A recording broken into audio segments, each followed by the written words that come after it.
ಸುಪ್ರಭಾತ 50ಗೆ ಸ್ವಾಗತ. ನಾನು ಚೈತ್ರ ಅಂಚನ್. ನಾನು ಪ್ರತಿಮಾ ಭಟ್. ಬನ್ನಿ ಈ ಕ್ಷಣದ 50 ಸುದ್ದಿಗಳನ್ನು ಸುಪ್ರಭಾತ 50ಯಲ್ಲಿ ನೋಡ್ತಾ ಹೋಗೋಣ. ಭಾರತದ ಆರ್ಥಿಕತೆಯ ಹರಿಕಾರ, ದೇಶ ಕಂಡಂತಹ ಅಪರೂಪದ ರಾಜಕಾರಣಿ ಡಾಕ್ಟರ್ ಮನಮೋಹನ್ ಸಿಂಗ್ ಅಗಲಿಕೆಗೆ ಇಡೀ ದೇಶವೇ ಶೋಕ ಸಾಗರದಲ್ಲಿ ಮುಳುಗಿದೆ. ರಾಷ್ಟ್ರಪತಿ ದ್ರೌಪದಿ ಮುರ್ಮು, ಪ್ರಧಾನಿ ಮೋದಿ, ಲೋಕಸಭೆಯ ವಿಪಕ್ಷ ನಾಯಕ ರಾಹುಲ್ ಗಾಂಧಿ, ಮಲ್ಲಿಕಾರ್ಜುನ ಖರ್ಗೆ, ಸೋನಿಯಾ ಗಾಂಧಿ, ಸಿಎಂ ಸಿದ್ದರಾಮಯ್ಯ ಸೇರಿದಂತೆ ಗಣ್ಯಾತಿಗಣ್ಯರು ಕಂಬನಿ ಮಿಡಿದಿದ್ದಾರೆ. ದೇಶಾದ್ಯಂತ 7 ದಿನಗಳ ಕಾಲ ರಾಷ್ಟ್ರೀಯ ಶೋಕಾಚರಣೆ ಘೋಷಿಸಲಾಗಿದೆ. ಎಲ್ಲಾ ರಾಜ್ಯಗಳಿಗೆ ಕೇಂದ್ರ ಗೃಹ ಸಚಿವಾಲಯದಿಂದ ಪತ್ರ ರವಾನಿಸಲಾಗಿದೆ. ಜನವರಿ 1ರವರೆಗೆ ರಾಷ್ಟ್ರೀಯ ಶೋಕಾಚರಣೆ ಆಚರಿಸುವಂತೆ ಸೂಚಿಸಲಾಗಿದೆ. ವಿದೇಶದಲ್ಲಿರುವ ಭಾರತೀಯ ರಾಯಭಾರ ಕಚೇರಿಗಳಿಗೂ ಸೂಚಿಸಲಾಗಿದೆ. ಕರ್ನಾಟಕ, ಕೇರಳ ರಾಜ್ಯಗಳಲ್ಲಿ 7 ದಿನ ಶೋಕಾಚರಣೆಯನ್ನ ಸರ್ಕಾರಗಳು ಘೋಷಿಸಿದೆ. ಮಾಜಿ ಪ್ರಧಾನಿ ಮನಮೋಹನ್ ಸಿಂಗ್ ಅವರ ಅಂತ್ಯಕ್ರಿಯೆ ಇವತ್ತು ನೆರವೇರುತ್ತೆ. ದೆಹಲಿಯ ಮೋತಿಲಾಲ್ ನೆಹರು ಮಾರ್ಗದಲ್ಲಿರುವ ಸಿಂಗ್ ನಿವಾಸದಿಂದ ಪಾರ್ಥಿವ ಶರೀರವನ್ನ ಬೆಳಗ್ಗೆ 8 ಗಂಟೆಗೆ ಎಐಸಿಸಿ ಕಚೇರಿಗೆ ಶಿಫ್ಟ್ ಮಾಡಲಾಗುತ್ತೆ. 8:30ರಿಂದ 9:30ರವರೆಗೆ ಎಐಸಿಸಿ ಕಚೇರಿಯಲ್ಲೇ ಸಿಂಗ್ ಅಂತಿಮ ದರ್ಶನ ಪಡೆಯುವುದಕ್ಕೆ ಅವಕಾಶ ನೀಡಲಾಗಿದೆ. ದೆಹಲಿ ಎಐಸಿಸಿ ಕಚೇರಿಯಲ್ಲಿ ಕಾಂಗ್ರೆಸ್ ಪಕ್ಷದ ವತಿಯಿಂದ ಮನಮೋಹನ್ ಸಿಂಗ್ ಅವರಿಗೆ ಶ್ರದ್ಧಾಂಜಲಿಯನ್ನ ಸಲ್ಲಿಸಲಾಗುತ್ತೆ. ಕಾಂಗ್ರೆಸ್ ನಾಯಕರು, ಮುಖಂಡರು ಹಾಗೆ ಕಾರ್ಯಕರ್ತರು ಅಂತಿಮ ದರ್ಶನವನ್ನು ಪಡೆಯಲಿದ್ದಾರೆ. ಬಳಿಕ ಬೆಳಗ್ಗೆ 10:30ರ ಸುಮಾರಿಗೆ ಎಐಸಿಸಿ ಕಚೇರಿಯಿಂದ ಮನಮೋಹನ್ ಸಿಂಗ್ ಪಾರ್ಥಿವವನ್ನ ಅಂತಿಮ ಯಾತ್ರೆ ನಡೆಯುತ್ತೆ. ದೆಹಲಿಯ ನಿಗಮ್ಬೋಧ್ ಘಾಟ್ಗೆ ಮೆರವಣಿಗೆ ಸಾಗುತ್ತೆ. ಬೆಳಗ್ಗೆ 11:45ಕ್ಕೆ ಸಿಂಗ್ ಅವರ ಪಾರ್ಥಿವ ಶರೀರ ನಿಗಮ್ಬೋಧ್ ಘಾಟ್ ಅನ್ನು ತಲುಪಲಿದ್ದು, ಗೌರವದ ಸಂಕೇತವಾಗಿ 21 ಗನ್ ಸಲ್ಯೂಟ್ ಕೊಡಲಾಗುತ್ತೆ. ರಾಷ್ಟ್ರೀಯ ಶೋಕಾಚರಣೆ ಘೋಷಿಸಲಾಗಿದ್ದು, ಈ ವೇಳೆ ರಾಷ್ಟ್ರಧ್ವಜ ದೇಶಾದ್ಯಂತ ಅರ್ಧಕ್ಕೆ ಹಾರಲಿದೆ. ಆರ್ಥಿಕತೆಯ ಹರಿಕಾರ ಡಾಕ್ಟರ್ ಮನಮೋಹನ್ ಸಿಂಗ್ ಅಂತ್ಯ ಸಂಸ್ಕಾರದಲ್ಲಿ ಗಣ್ಯಾತಿ ಗಣ್ಯರು, ಕಾಂಗ್ರೆಸ್ ನಾಯಕರು ಹಾಗೆ ಕುಟುಂಬಸ್ಥರು ಭಾಗಿಯಾಗಲಿದ್ದಾರೆ. ಇನ್ನು ಸಿಂಗ್ ಮಗಳು ಅವರು ಅಮೆರಿಕದಿಂದ ಆಗಮಿಸುವುದು ತಡವಾದ ಕಾರಣ ಇನ್ನು ಅಂತಿಮ ಸಂಸ್ಕಾರ ನಡೆಯಲಿದೆ. ಸಿಖ್ ಸಂಪ್ರದಾಯದಂತೆ ಡಾಕ್ಟರ್ ಮನಮೋಹನ್ ಸಿಂಗ್ ಅವರ ಅಂತ್ಯ ಸಂಸ್ಕಾರ ನಡೆಯಲಿದೆ. ಮಾಜಿ ಪ್ರಧಾನಿ ಡಾಕ್ಟರ್ ಮನಮೋಹನ್ ಸಿಂಗ್ ಅಂತ್ಯಕ್ರಿಯೆಗೆ ರಾಜ್ಘಾಟ್ನಲ್ಲಿ ಅವಕಾಶ ಕೊಡಬೇಕು ಎನ್ನುವ ಕೂಗು ಹೆಚ್ಚಾಗಿದೆ. ಸಿಂಗ್ ಸ್ಮಾರಕಕ್ಕೆ ಜಾಗ ಕೊಡಿ ಅಂತ ಪ್ರಧಾನಿ ಮೋದಿಗೆ ಎಐಸಿಸಿ ಅಧ್ಯಕ್ಷ ಖರ್ಗೆ ಪತ್ರ ಬರೆದಿದ್ದಾರೆ. ಸ್ಮಾರಕ ನಿರ್ಮಿಸುವ ಜಾಗದಲ್ಲಿಯೇ ಅಂತ್ಯಕ್ರಿಯೆ ಮಾಡಬೇಕು ಅಂತ ಮನವಿ ಮಾಡಿದ್ದಾರೆ. ಮಾಜಿ ಪ್ರಧಾನಿ ಡಾಕ್ಟರ್ ಮನಮೋಹನ್ ಸಿಂಗ್ ಅಂತ್ಯಕ್ರಿಯೆಯನ್ನ ಪವಿತ್ರ ಸ್ಥಳದಲ್ಲಿ ನೆರವೇರಿಸಬೇಕು ಅಂತ ಎಐಸಿಸಿ ಅಧ್ಯಕ್ಷ ಮಲ್ಲಿಕಾರ್ಜುನ ಖರ್ಗೆ ಅವರು ಮನವಿ ಮಾಡಿದ್ದಾರೆ. ಅದೇ ಜಾಗದಲ್ಲಿ ನಿರ್ಮಿಸುವಂತಿರಬೇಕು ಅನ್ನೋದಾಗಿ ಪತ್ರ ಬರೆದಿದ್ದಾರೆ. ಮನಮೋಹನ್ ಸಿಂಗ್ ಅವರ ಅಂತ್ಯ ಸಂಸ್ಕಾರಕ್ಕೆ ರಾಜ್ಘಾಟ್ನಲ್ಲಿ ಜಾಗ ಕೊಡಬೇಕು ಎನ್ನುವ ಮನವಿಯಾಗಿದ್ದು, ಕೇಂದ್ರ ಸರ್ಕಾರ ಏನು ಮಾಡುತ್ತೆ ನೋಡಬೇಕು ಅಂತ ಡಿಸಿಎಂ ಡಿಕೆ ಶಿವಕುಮಾರ್ ತಿಳಿಸಿದ್ದಾರೆ. ಮಾಜಿ ಪ್ರಧಾನಿ ಮನಮೋಹನ್ ಸಿಂಗ್ ಸ್ಮಾರಕ ನಿರ್ಮಾಣಕ್ಕೆ ಜಾಗ ನೀಡಲು ಕೇಂದ್ರ ಸರ್ಕಾರ ಒಪ್ಪಿಗೆ ನೀಡಿದೆ. ಈ ಬಗ್ಗೆ ಸಿಂಗ್ ಕುಟುಂಬದವರಿಗೆ ಕೇಂದ್ರ ಗೃಹ ಸಚಿವಾಲಯ ಮಾಹಿತಿ ನೀಡಿದೆ. ಎಐಸಿಸಿ ಅಧ್ಯಕ್ಷ ಮಲ್ಲಿಕಾರ್ಜುನ ಖರ್ಗೆ ಅವರಿಗೂ ಗೃಹ ಸಚಿವಾಲಯ ಮಾಹಿತಿ ನೀಡಿದೆ. ಮಾಜಿ ಪ್ರಧಾನಿ ಮನಮೋಹನ್ ಸಿಂಗ್ ಅವರ ಪಾರ್ಥಿವವನ್ನು ಆಸ್ಪತ್ರೆಯಿಂದ ದೆಹಲಿಯ ಅವರ ನಿವಾಸಕ್ಕೆ ಶಿಫ್ಟ್ ಇನ್ ಮಾಡಲಾಗಿತ್ತು. ರಾಜಕೀಯ ನಾಯಕರು, ಗಣ್ಯರು ಸಿಂಗ್ ಅಂತಿಮ ದರ್ಶನವನ್ನು ಅಲ್ಲಿ ಪಡೆದರು. ರಾಷ್ಟ್ರಪತಿ ಮುರ್ಮು, ಉಪರಾಷ್ಟ್ರಪತಿ ಜಗದೀಪ್ ಧನ್ಕರ್, ಮಾಜಿ ರಾಷ್ಟ್ರಪತಿ ರಾಮನಾಥ್ ಸಿಂಗ್ ಕೋವಿಂದ್ ಹಾಗೂ ಸಿಂಗ್ ನಿವಾಸಕ್ಕೆ ಹಲವು ಗಣ್ಯರು ತೆರಳಿ ಅಂತಿಮ ನಮನ ಸಲ್ಲಿಸಿದ್ದಾರೆ.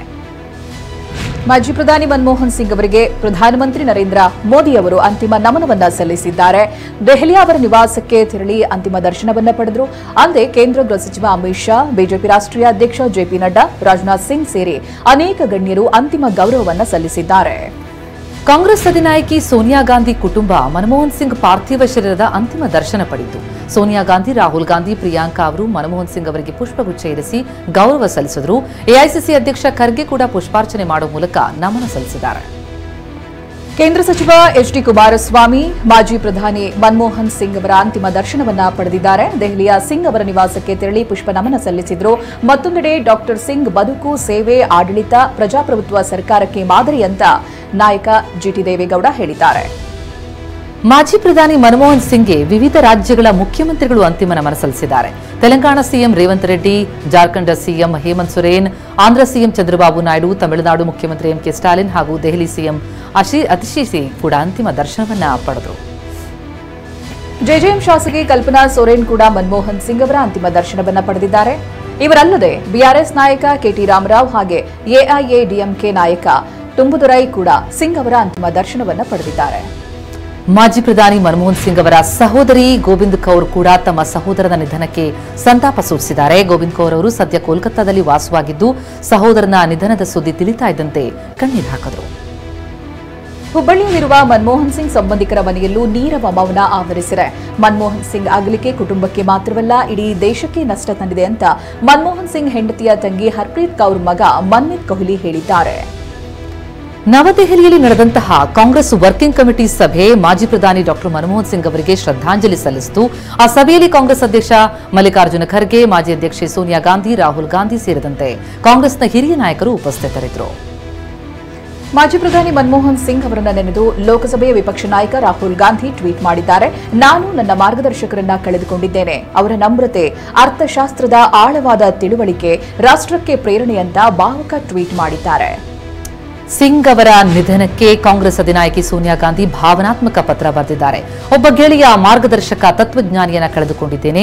ದೇಶಕ್ಕೆ ಹೃದಯಪೂರ್ವಕವಾಗಿ ಸೇವೆ ಸಲ್ಲಿಸಿದಂತಹ ಒಬ್ಬ ಬುದ್ಧಿವಂತಿಕೆ, ಉದಾತ್ತತೆ ಮತ್ತು ನಮ್ರತೆಯ ಪ್ರತಿರೂಪವಾಗಿದ್ದ ನಾಯಕನನ್ನ ಕಳೆದುಕೊಂಡಿದ್ದೇವೆ ಅಂತ ಭಾವನಾತ್ಮಕ ಪತ್ರ ಬರೆದಿದ್ದಾರೆ. ಮಾಜಿ ಪ್ರಧಾನಿ ಡಾಕ್ಟರ್ ಮನಮೋಹನ್ ಸಿಂಗ್ ಒಬ್ಬ ಯುಗ ಪುರುಷ ಅಂತ ಮಾಜಿ ಕ್ರಿಕೆಟಿಗ ನವಜೋತ್ ಸಿಂಗ್ ನಮನ ಸಲ್ಲಿಸಿದ್ದಾರೆ. ದೆಹಲಿಯಲ್ಲಿ ಮಾತನಾಡಿದ ಸಿಧು, ಡಾಕ್ಟರ್ ಸಿಂಗ್ ಅವರ ಸಾಧನೆಯನ್ನ ಕೇವಲ ಭಾರತ ಮಾತ್ರವಲ್ಲ, ಇಡೀ ವಿಶ್ವವೇ ಕೊಂಡಾಡ್ತಾ ಇದೆ. ಜನ ಬರ್ತಾರೆ ಹೋಗ್ತಾರೆ, ಆದರೆ ಇಂಥ ಸಾಧಕನ ಸಾಧನೆ ನೆನಪಿನಲ್ಲಿ ಉಳಿಯುತ್ತೆ ಅಂತ ಕೊಂಡಾಡಿದ್ದಾರೆ. ಮಾಜಿ ಪ್ರಧಾನಿ ಮನಮೋಹನ್ ಸಿಂಗ್ ಅವರ ಅಂತ್ಯಕ್ರಿಯೆಯಲ್ಲಿ ಭಾಗಿಯಾಗಲು ಡಿಸಿಎಂ ಡಿಕೆ ಶಿವಕುಮಾರ್ ದೆಹಲಿಗೆ ತೆರಳಿದರು. ಬೆಂಗಳೂರಿನ ಸದಾಶಿವನಗರದ ಮನೆಯಿಂದ ಕೆಂಪೇಗೌಡ ವಿಮಾನ ನಿಲ್ದಾಣಕ್ಕೆ ಆಗಮಿಸಿದ್ರು. ಬೆಳಗ್ಗೆ 5 ಗಂಟೆ ವಿಮಾನದಲ್ಲಿ ದೆಹಲಿಯತ್ತ ಪ್ರಯಾಣಿಸಿದ್ದಾರೆ. ಮನಮೋಹನ್ ಸಿಂಗ್ ತಂದ ಮಹತ್ವದ ಬದಲಾವಣೆಗಳಲ್ಲಿ ಎಲ್ಪಿಜಿ ಜಾರಿಗೊಳಿಸಿರುವುದು ಕೂಡ ಒಂದು. ಜೆಡಿಎಸ್ ವರಿಷ್ಠ ಎಚ್.ಡಿ. ದೇವೇಗೌಡ ಅದನ್ನ ನೆನಪಿಸಿಕೊಂಡಿದ್ದಾರೆ, ಸಂತಾಪವನ್ನ ಸೂಚಿಸುವಂತ ಸಂದರ್ಭ. ಇನ್ನು ಬೆಂಗಳೂರಿನಲ್ಲಿ ಮಾತನಾಡಿದ ಅವರು, ಉದಾರೀಕರಣ, ಜಾಗತೀಕರಣ ಹಾಗೆ ಖಾಸಗೀಕರಣದ ಮೂಲಕ ದೇಶದ ವಾಣಿಜ್ಯ ಕ್ಷೇತ್ರ ಮತ್ತು ಆರ್ಥಿಕತೆಯನ್ನ ಜಾಗತಿಕ ಮಟ್ಟಕ್ಕೆ ಕೊಂಡೊಯ್ಯುವಲ್ಲಿ ದಿಟ್ಟ ಹೆಜ್ಜೆ ಇಟ್ಟಿದ್ದಾರೆ ಅಂತ ಹೇಳಿದರು. ಮಾಜಿ ಪ್ರಧಾನಿ ಮನಮೋಹನ್ ಸಿಂಗ್ ನಿಧನಕ್ಕೆ ಕಾಂಗ್ರೆಸ್ ಕಾರ್ಯಕರ್ತರು ಸಂತಾಪ ಸೂಚಿಸಿದ್ದಾರೆ. ಪಂಜಾಬ್ನ ಅಮೃತಸರದಲ್ಲಿ ಕಾರ್ಯಕರ್ತರು ಡಾಕ್ಟರ್ ಸಿಂಗ್ ಅವರ ಫೋಟೋಗೆ ಪುಷ್ಪ ನಮನ ಸಲ್ಲಿಸಿದರು. ಒಡಿಶಾದಲ್ಲೂ ಸಿಎಂ ಮೋಹನ್ ಚರಣ್ ಮಾಂಜಿ ಪುಷ್ಪ ನಮನವನ್ನ ಸಿಂಗ್ಗೆ ಸಲ್ಲಿಸಿದ್ದಾರೆ. ಜಮ್ಮು ಮತ್ತು ಕಾಶ್ಮೀರದಲ್ಲೂ ಮನಮೋಹನ್ ಸಿಂಗ್ ಅವರ ನಿಧನಕ್ಕೆ ಕಂಬನಿ ಮಿಡಿದಿದ್ದಾರೆ. ಆರ್ಥಿಕ ಸುಧಾರಣೆಗಳ ಮಾಂತ್ರಿಕನ ಫೋಟೋಗೆ ಪಿಡಿಪಿ ಮುಖ್ಯಸ್ಥೆ ಮೆಹಬೂಬಾ ಮುಫ್ತಿ ಪುಷ್ಪ ನಮನ ಸಲ್ಲಿಸಿದರು. ಬಳಿಕ ಮಾತನಾಡಿದ ಅವರು, ಭಾರತ ದೇಶವು ರತ್ನವೊಂದನ್ನ ಕಳೆದುಕೊಂಡಿದೆ ಅಂತ ಭಾವುಕವಾಗಿ ನುಡಿದರು. ಸಿಂಗ್ ನಿಧನದ ಸುದ್ದಿ ಕೇಳಿ ಹಲವು ಗಣ್ಯರು ಕಂಬನಿ ಮಿಡಿದಿದ್ದಾರೆ. ಎಲ್ಲೆಡೆಯಿಂದ ಶೋಕ ಸಂದೇಶ ಹರಿದು ಬರ್ತಾ ಇದೆ. ನೇಪಾಳದ ಪ್ರಧಾನಿ ಕೆಪಿ ಶರ್ಮಾ ಓಲಿ ಮತ್ತು ಮಾರಿಷಸ್ ಪ್ರಧಾನಿ ನವೀನ್ ರಾಮ್ಗುಲಂ ಕೂಡ ಶ್ರದ್ಧಾಂಜಲಿಯನ್ನ ಸಲ್ಲಿಸಿದ್ದಾರೆ. ಅಮೆರಿಕ ಭಾರತ ಉಭಯ ರಾಷ್ಟ್ರಗಳ ಬಾಂಧವ್ಯ ವೃದ್ಧಿಗೆ ಮೊದಲ ಯಶಸ್ವಿ ಹೆಜ್ಜೆ ಇಟ್ಟಿದ್ದು ಡಾಕ್ಟರ್ ಸಿಂಗ್ ಅಂತ ಅಮೆರಿಕ ಶ್ರದ್ಧಾಂಜಲಿ ಮೂಲಕ ಸ್ಮರಿಸಿದೆ. ಸಿಂಗ್ ಅವರು ವಿದೇಶಾಂಗ ನೀತಿ ಮತ್ತು ಕಾರ್ಯತಂತ್ರಕ್ಕೆ ಸಲಾಂ ಹೇಳಿದೆ. ಭಾರತ ಮತ್ತು ಅಮೆರಿಕದ ಮಧ್ಯೆ ಕಗ್ಗಂಟಾಗಿ ಉಳಿದಿದ್ದ ಪರಮಾಣು ಒಪ್ಪಂದದ ಬಗ್ಗೆಯೂ ಅಮೆರಿಕ ಸ್ಮರಿಸಿದೆ. ಮಾಜಿ ಪ್ರಧಾನಿ ಮನಮೋಹನ್ ಸಿಂಗ್ ನಿಧನಕ್ಕೆ ಪೋರ್ಚುಗಲ್ ಪ್ರಧಾನಿ ಲೂಯಿಸ್ ಮಾಂಟೆನೆಗ್ರೋ ಸಂತಾಪವನ್ನು ಸೂಚಿಸಿದ್ದಾರೆ. ಪೋರ್ಚುಗಲ್ ಸರ್ಕಾರವು ಸಂತಾಪ ಸೂಚಿಸುತ್ತಾ ಟ್ವೀಟ್ ಅನ್ನು ಮಾಡಿದೆ. ಭಾರತದ ಮಾಜಿ ಪ್ರಧಾನಿ ಮನಮೋಹನ್ ಸಿಂಗ್ ಅವರ ನಿಧನಕ್ಕೆ ತೀವ್ರವಾಗಿ ವಿಷಾದಿಸುತ್ತೇನೆ. ಡಾಕ್ಟರ್ ಸಿಂಗ್ ಕುಟುಂಬ ಮತ್ತು ಭಾರತೀಯರಿಗೆ ದುಃಖವನ್ನು ಭರಿಸುವ ಶಕ್ತಿ ನೀಡಲಿ ಅಂತ ಟ್ವೀಟ್ ಮಾಡಿದ್ದಾರೆ. ಉತ್ತರ ಪ್ರದೇಶದಲ್ಲೂ ಡಾಕ್ಟರ್ ಮನಮೋಹನ್ ಸಿಂಗ್ ನಿಧನಕ್ಕೆ ಸಂತಾಪ ಸೂಚಿಸಲಾಯಿತು. ವಾರಾಣಸಿಯ ದಶಾಶ್ವಮೇಧ ಘಾಟ್ನಲ್ಲಿ ಮಾಜಿ ಪ್ರಧಾನಿಯವರಿಗೆ ಶ್ರದ್ಧಾಂಜಲಿ ಅರ್ಪಿಸಲಾಯಿತು. ಗಂಗಾರತಿ ಮಾಡುವ ಮೂಲಕ ನಮನ ಸಲ್ಲಿಸಲಾಯಿತು. ಮಾಜಿ ಪ್ರಧಾನಿ ಡಾಕ್ಟರ್ ಮನಮೋಹನ್ ಸಿಂಗ್ ನಿಧನಕ್ಕೆ ಮೈಸೂರಿನಲ್ಲೂ ಶೋಕಾಚರಣೆಯನ್ನು ಆಚರಿಸಲಾಯಿತು. ಹೀಗಾಗಿ ಸಾಂಸ್ಕೃತಿಕ ನಗರಿಯಲ್ಲಿ ಹೊಸ ವರ್ಷದ ಆಚರಣೆಗೆ ಬ್ರೇಕ್ ಹಾಕಲಾಗಿದೆ. ಇಂದು ಸಹ ಮೈಸೂರು ಅರಮನೆ ವಿದ್ಯುತ್ ದೀಪಾಲಂಕಾರ ಇರೋದಿಲ್ಲ ಅಂತ ಅರಮನೆ ಆಡಳಿತ ಮಂಡಳಿ ಉಪನಿರ್ದೇಶಕ ಸುಬ್ರಹ್ಮಣ್ಯ ಮಾಹಿತಿ ನೀಡಿದ್ದಾರೆ. ಜಾಗತಿಕ ಭಾರತದ ಶಿಲ್ಪಿ ಮಾಜಿ ಪ್ರಧಾನಿ ಸಿಂಗ್ ನಿಧನಕ್ಕೆ ಆಸ್ಟ್ರೇಲಿಯಾದಲ್ಲಿರುವ ಭಾರತ ಕ್ರಿಕೆಟ್ ತಂಡ ಸಂತಾಪ ಸೂಚಿಸಿದೆ. ಆಸ್ಟ್ರೇಲಿಯಾದಲ್ಲಿ ನಡೀತಾ ಇರುವಂತಹ ಬಾರ್ಡರ್ ಗವಾಸ್ಕರ್ ಟ್ರೋಫಿಯ 4ನೇ ಟೆಸ್ಟ್ ಪಂದ್ಯದಲ್ಲಿ ಕಪ್ಪು ಪಟ್ಟಿ ಧರಿಸಿ ಆಡುವ ಮೂಲಕ ಗೌರವ ಅರ್ಪಿಸಿದೆ.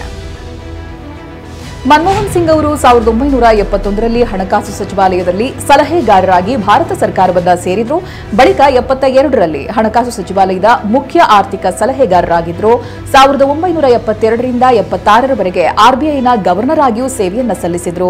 76ರಲ್ಲಿ ಹಣಕಾಸು ಸಚಿವಾಲಯದಲ್ಲಿ ಕಾರ್ಯದರ್ಶಿಯಾಗಿದ್ರು. ನಂತರ 1990ರಲ್ಲಿ ಭಾರತದ ಪ್ರಧಾನಮಂತ್ರಿಯ ಸಲಹೆಗಾರರಾಗಿ ನೇಮಕವಾದರು. 91ರಲ್ಲಿ ವಿಶ್ವವಿದ್ಯಾಲಯ ಧನಸಹಾಯ ಆಯೋಗದ ಅಧ್ಯಕ್ಷರಾಗಿದ್ರು. ಡಾಕ್ಟರ್ ಮನಮೋಹನ್ ಸಿಂಗ್ ಅವರು ತಮ್ಮ ರಾಜಕೀಯ ಜೀವನವನ್ನ 1991ರಲ್ಲಿ ಆರಂಭಿಸುತ್ತಾರೆ. ಮೊದಲು ಅಸ್ಸಾಂ ರಾಜ್ಯದ ಶಾಸಕಾಂಗದಿಂದ ರಾಜ್ಯಸಭೆಗೆ ಆಯ್ಕೆಯಾದರು. ನಂತರ 95, 2001, 2007, 2013ರಲ್ಲಿ ಮರು ಆಯ್ಕೆಯಾದರು.